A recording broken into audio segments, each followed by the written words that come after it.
To keep us on track. What do you need a guru? To keep us on track. If you have well, if somebody is, supposing there's somebody like became a devotee 30, 40 years ago.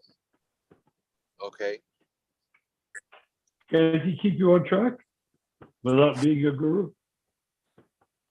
Why wouldn't he? If he was a true guru, he would keep me on track. That's my question. So if he's not a guru, would he keep you on track? I don't know. There are a lot of non-gurus that can keep us on track. Well, yes.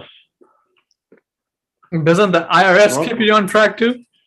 That's for sure. Ramachandra is one of them.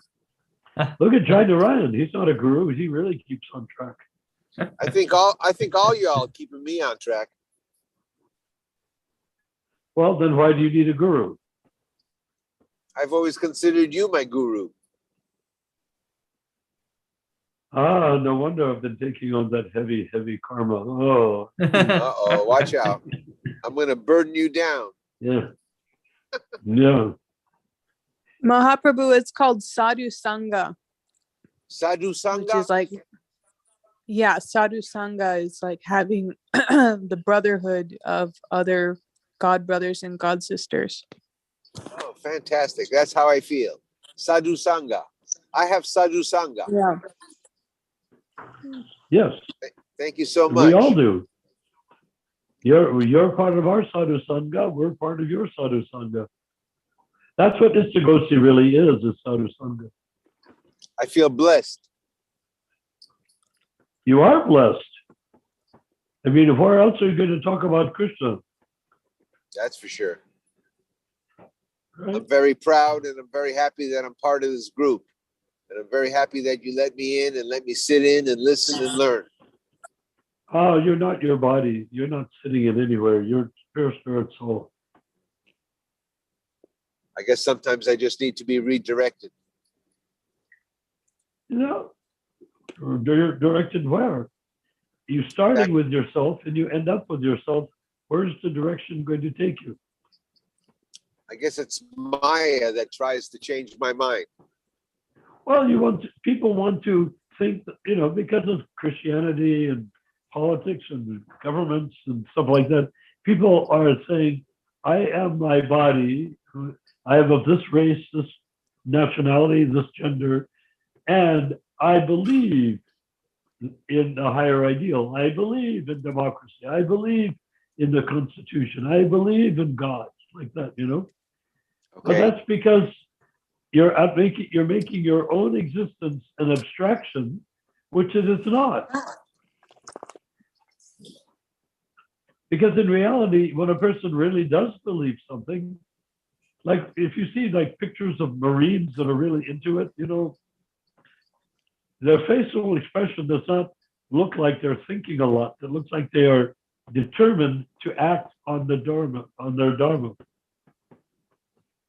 duty, right? Dharma is duty. Yes.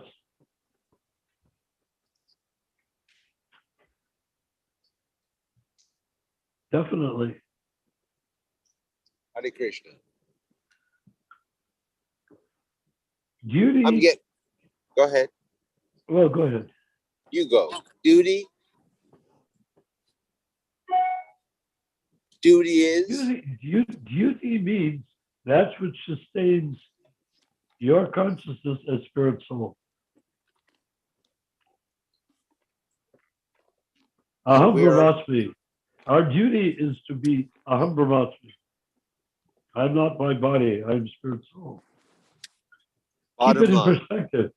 Yeah, you have to keep it in perspective. If a person says, I have a body or I have a soul, you know, you are the soul, you have a body. Actually, you don't have a body. You can say, I am the soul, that's who I am, from beginning to end, is me, the soul. Instead of saying, I have a body, which is convenient if you're dealing with regular people, just say, there is a body.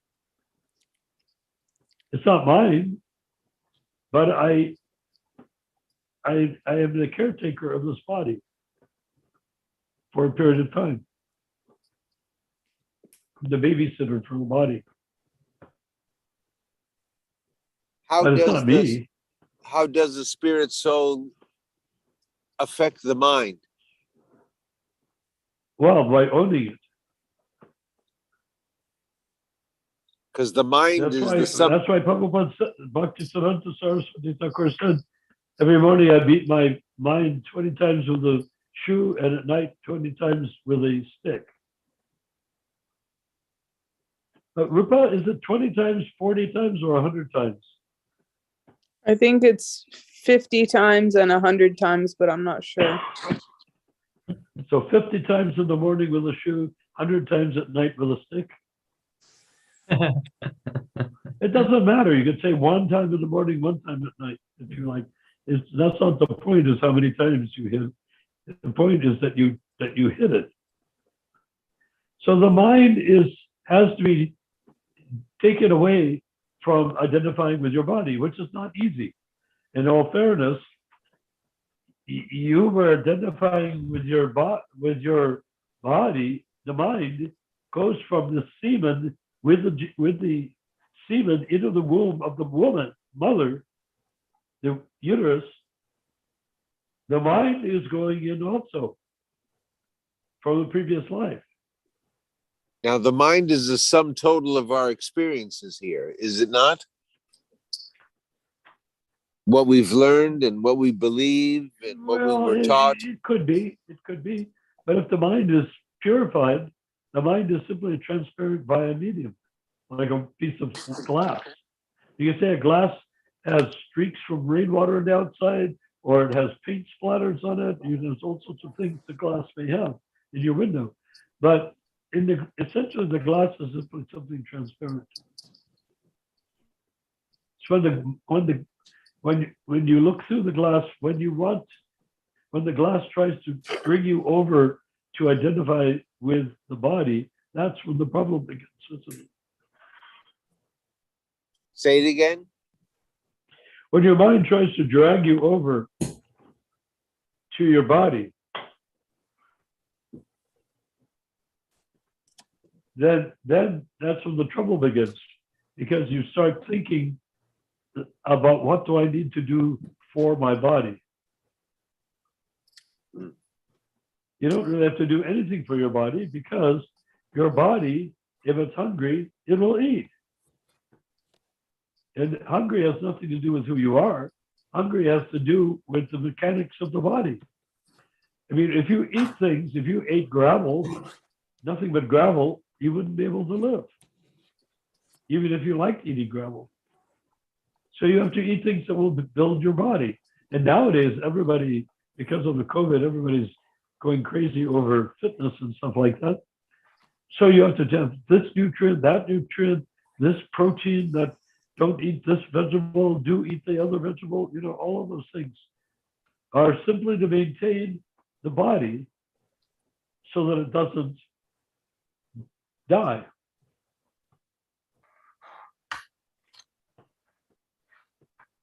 And according to whether you're in goodness, passion, or ignorance, your taste will be goodness, passion, or ignorance. It's karma. No.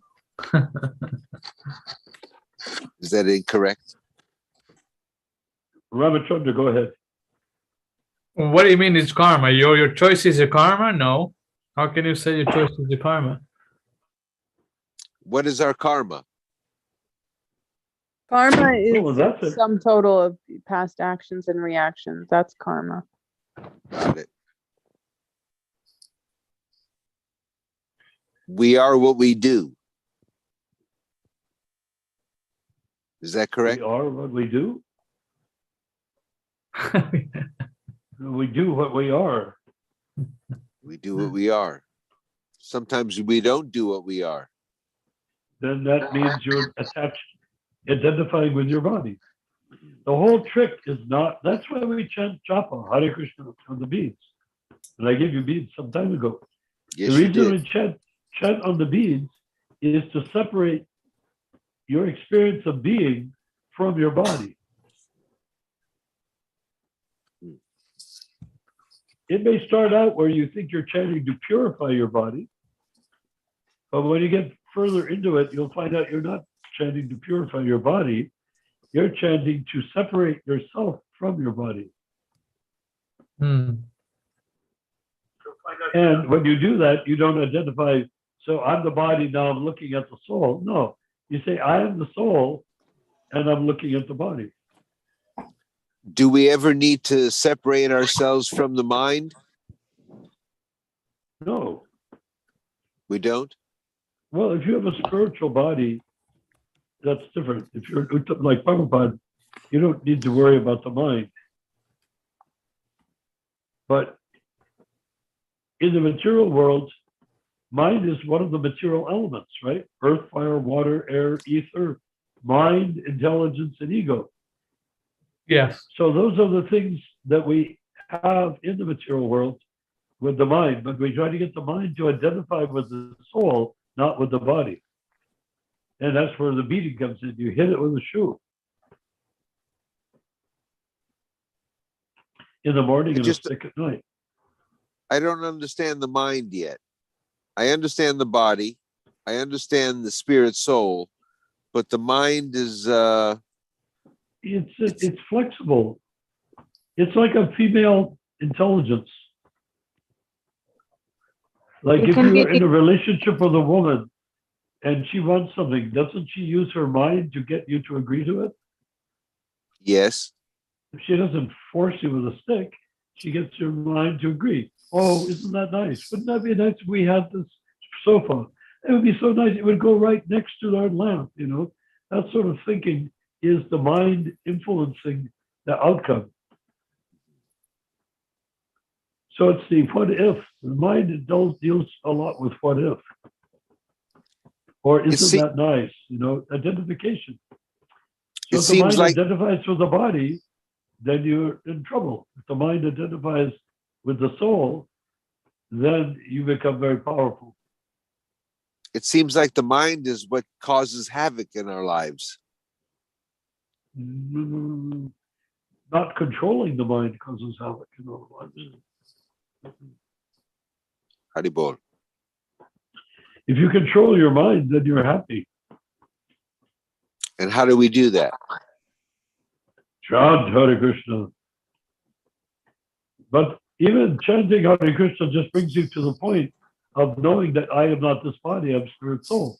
When you know that you're spirit soul and you have the mind with you to facilitate your ability to think, speak, and do all the things that you can do, because the mind is a subtle body. It's not spiritual and it's not really material. It's in between. It's material, but it's subtle. So, but the body is gross. I mean, my God.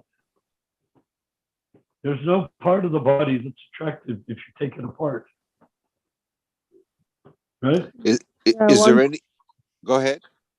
Once the soul is gone, the body becomes a very disgusting thing. And what about the mind? The mind goes with the soul. It goes with the soul always. Yeah. Yeah. Doesn't have a choice. But everybody's mind is different. No, the mind is the same stuff. It's sort of like Jello is Jello. It doesn't have to be my Jello or your Jello. It's just the way it is, you know. We have 1 minute to go. Thank you, Rupa. Yeah. Hey, Rupa, thank you for your comments. They're extremely well placed. Yeah, no problem. No, Prabhu, you get a wrap around your mind and come back on Saturday. Absolutely. That's why I joined. Okay,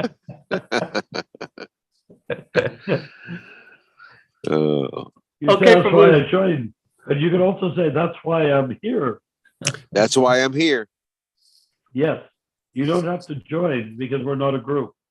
I'm here. Yes. Hare Krishna. I'm here. We are, each of us is here. And that's his Tagosti. Okay, Jai. All right, Prabhu. Jai. Haribol. All So right. we're ending Haribol. here. See you everyone on Saturday. Haribol. Hare Krishna. See you when we see you. Hari Good night, Rupa. Good night, Hari Rupa. Bol. Rupa, that was fantastic. Your contributions every day, make more of them, because your point, everything you said was directly to the point.